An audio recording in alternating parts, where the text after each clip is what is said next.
Hello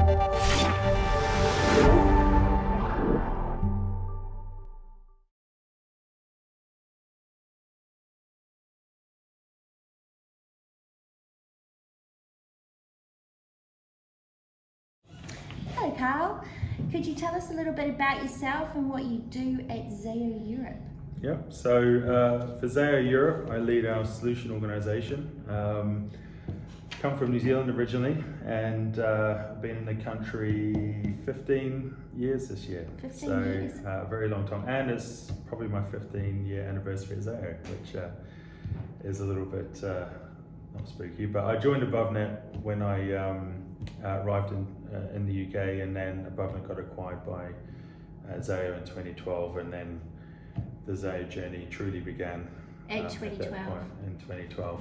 And I've sort of seen the network grow from a small London footprint to the sort of Western European, national UK, national French, with a bit of Irish connectivity as well. So apart from that, I've always had a technical background, done things from IT support, server support, network support. Worked for IBM in New Zealand, looking after New Zealand Police National Network. So that was a sort of emergency network as well as their corporate network. And yeah, just when I came to the UK, sort of did optical transmission engineering as well, and then moved into the IP engineering team where I deployed in 2010 we rolled out a new sort of network, and then we obviously AboveNet then got sold to Zayo. So I stayed then working in the IP team for a year or so, and then I saw an opportunity to move into solution engineering, and it's been a perfect fit for me. Fantastic. So you run a team of solutions engineers here at Zayo Europe. How do you and your team help customers? So actually run 3 teams, but have... Sorry Carl, 3 teams? Do they all do the same thing? They all do similar things. Okay. We have a team of 2 teams of solution engineers, one in continental Europe and one in the UK, and we have an SE support team that provides the support. But what we do for customers, we work with customers closely. We understand their network. We partner with sales.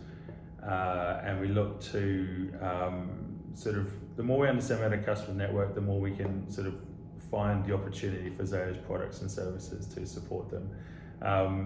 We do anything really from sort of selling them point-to-point dark fiber, so for customers that want to sort of operate their own network and have the technical expertise to sort of build their own platforms, then we tend to sell them dark fiber. For other customers who don't really want to worry about the fiber piece, we'll sell them sort of lit services, packet services, the ideal situation for us is that we sort of really get into what the customer's looking for, and then we combine a number of different products and services to provide them with high bandwidth connectivity infrastructure, which is where I really sort of see our core sort of value proposition being, and then it allows the customers to then take their focus on their business and really just sort of enhance what they do using our products. So we design the solution, the network solution, from the customer's needs up. Yes, so we'll tend to work with once we understand what the customer is looking for. So it could just be, for example, a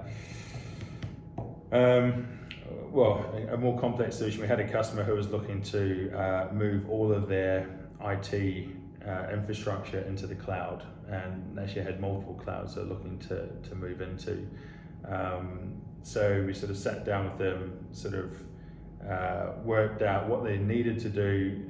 They were still going through their own sort of proof of concept, so we worked with them to create a proof of concept where they picked a data center, we connected that data center to the cloud, we provided a number of different services, and then we connected them into Azure, and then we sort of worked out how that interaction between the existing network and Azure worked. That proof of concept actually worked really well, and then we sort of took that and then expanded that out into a bigger network capability, which really sort of then became a pan-European. So we actually connected multiple different cloud instances into our network and into their network ultimately.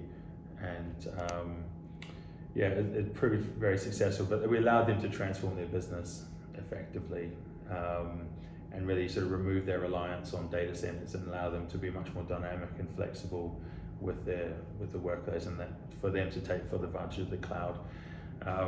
Other situations is when different organizations, they need to move quickly. So it may be a financial customer. The IT team has a lot of different internal customers that they're working to, and they're struggling to serve those internal customers quickly because they need to turn up bandwidth fast. And so what we do there is we build a private dedicated network.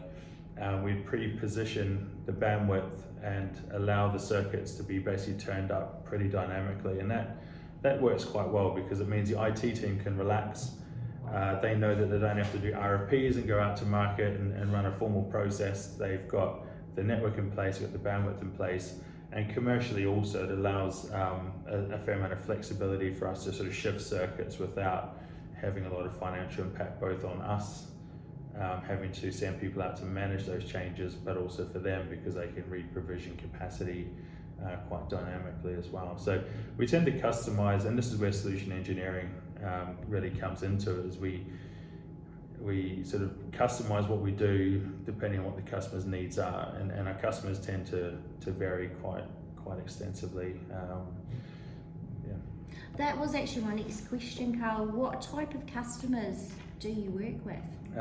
So we work with probably some of the largest organizations in the world, so largest social media organizations, largest cloud infrastructure organizations. I think we have like 9 of the top 10 financial organizations running, partnering with us on our network. But also down to sort of small, not small enterprise, but certainly mid-level enterprise, media organizations, pharmaceutical organizations, and a lot of what we tend to do is really sort of work with organizations that have a need for sort of high bandwidth infrastructure. So that's 10 gig, 100 gig, 400 gig into the cloud, into between their offices, between their research centers, between their financial data centers, or just to the internet. We have organizations who are looking to provide their services out to the world and need high capacity bandwidth. So ISPs, national ISPs, altnets are some of the smaller, up and coming ISP organizations. Mm-hmm. Really, across the board, we've got a very flexible product portfolio. Yes. So within those organisations, I imagine it's probably different with some of the the really big organisations you're talking about. Who are the kind of people that you talk with within those organisations? Do all of them have people like you in there that understand these things as well as you do, or no? No. So for some of the largest organisations, they're big enough to have their own IT teams, and again, it varies by customer. So sort of the social media organizations, they have very strong technical teams, and really they're just looking to buy fiber-based infrastructure services.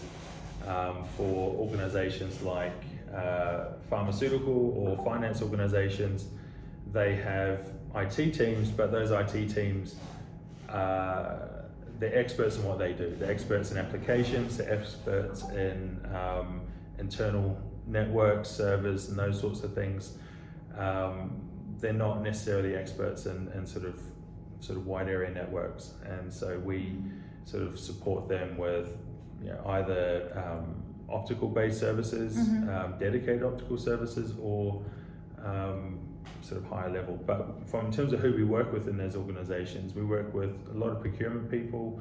Ideally we want to work with the IT teams, okay. And the teams that actually are driving those technical conversations, and CTOs and heads of sort of technology divisions. As from a solution engineering perspective, mm-hmm. those are the people that we'd much prefer to work with.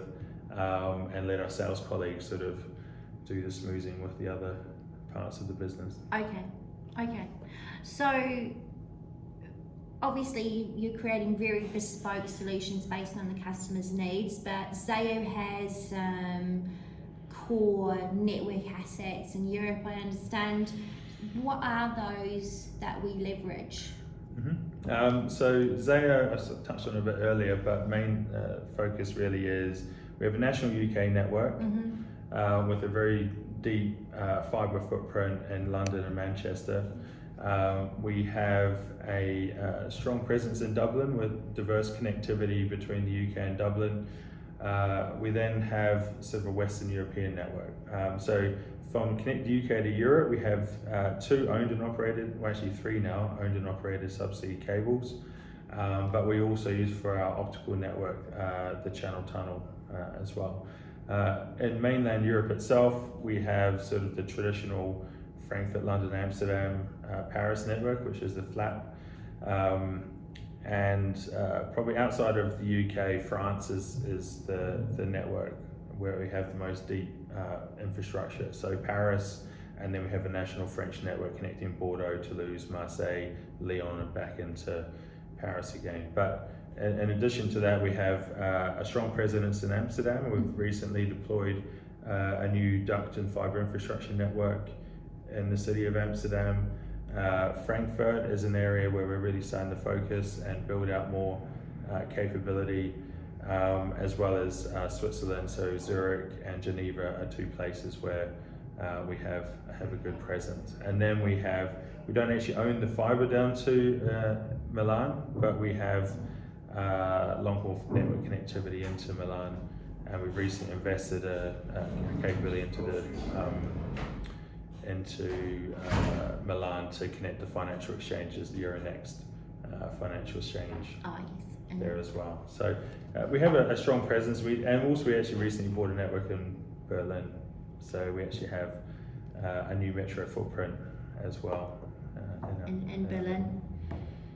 And so just touching on, you were talking about France and Paris. I know it's different doing business in Paris, so we have local presence with local people for Zayo Europe in France.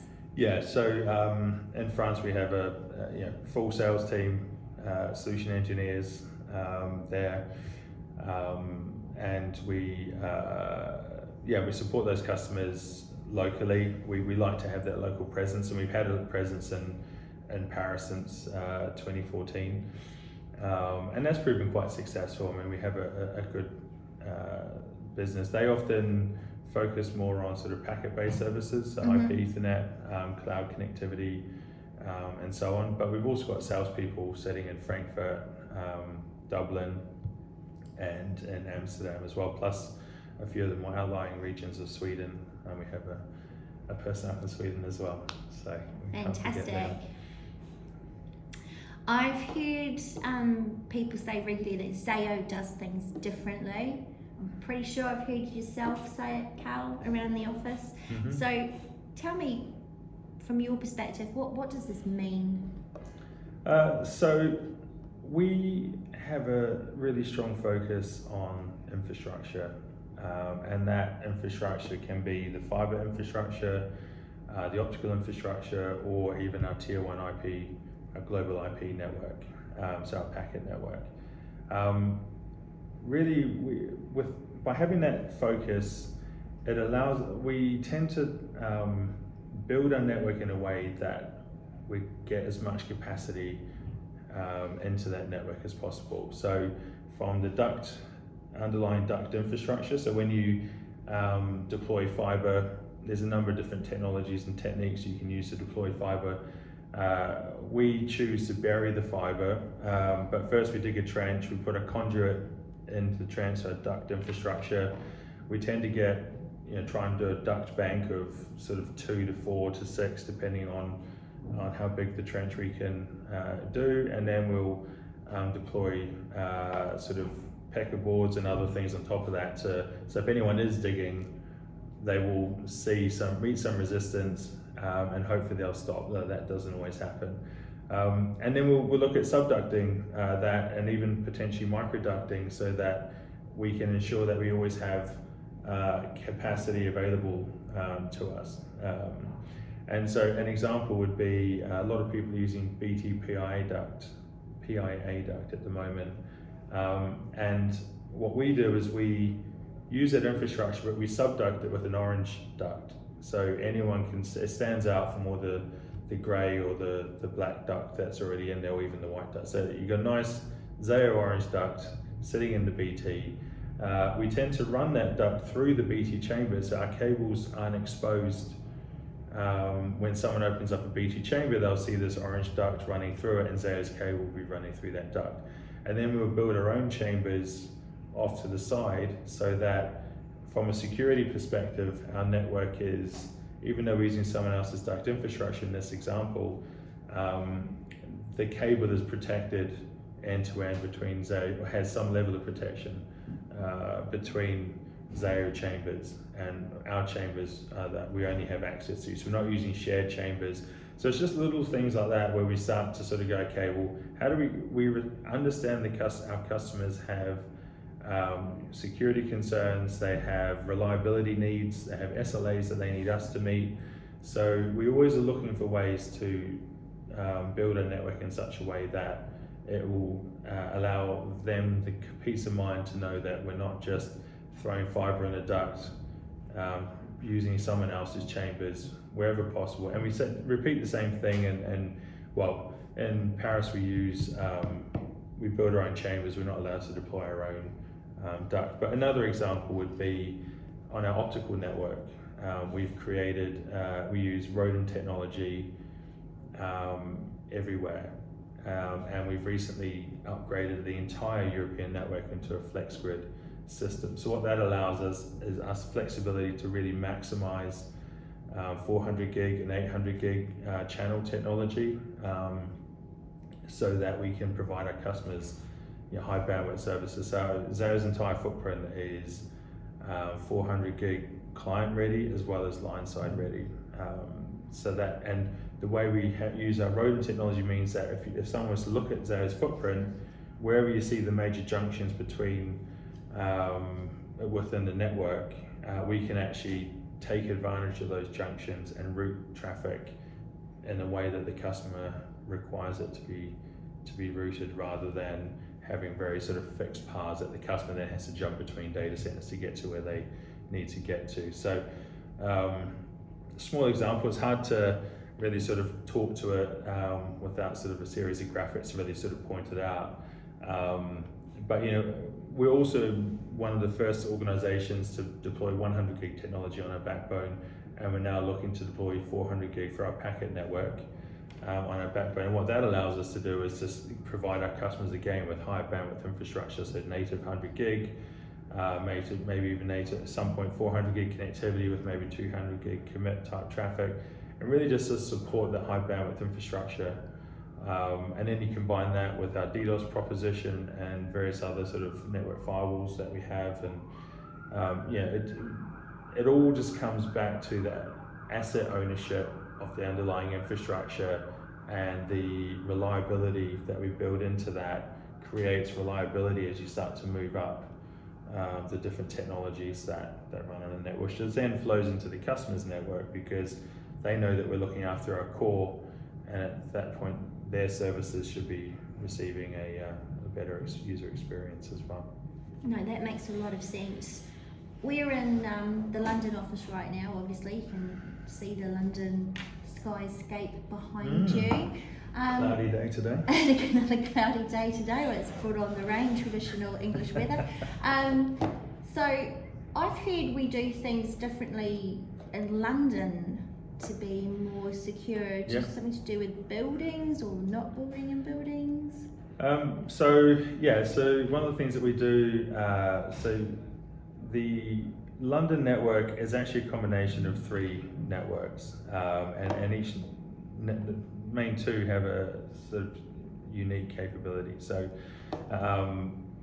the traditional London footprint has, which I call the AboveNet network, but it's a spliced network. So it offers customers a chance to really customize the routing, avoid buildings, avoid data centers. And we've had customers come to us and say, I've got security concerns, I don't want to go into any buildings, I don't want to go into any data centers, I want the route completely buried end to end. And so with the way that we built our network, which is a full spliced network infrastructure, it means that we are able to customize that route entirely. Now there's pros and cons to that. The cons are turning it up can be a little bit, take a little bit longer. It can be more expensive because we're having to send people out to really sort of build and customize and splice that network, but it then gives customer peace of mind to know that there is no risk of someone in a building tapping into the fiber or having mistakes in a patch panel as they're trying to patch something else and then they're knocking the fiber. So that's sort of one thing that we do.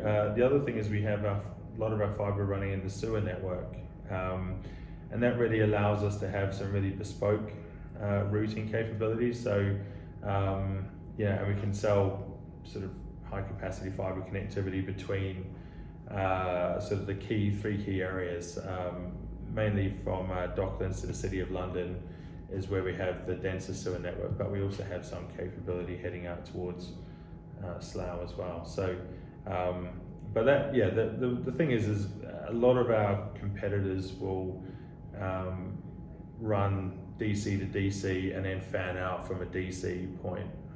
We have the ability to really build a custom route, avoiding all data centers entirely, or whatever the customer really needs. It gives us a chance to build a really bespoke completely network. Unique. Yeah. Fantastic. Okay, so I'm going to ask you one last question here, because there may be lots of little cows out there wanting to become solutions engineers and scale your heights of solution engineering and technical knowledge. What advice could you give people who go, do you know what, I would really like to get into that industry and I would really like to do that type of job? What would your advice to those if you were mentoring somebody and they came in and what would you say to them? Get ready for late nights and long weeks. No, I think for me, the best solution engineers are the ones that have their ears open and listen to customers. The best solution engineers are the ones that have a strong technical discipline. Doesn't matter what the discipline is, because we need to be flexible, but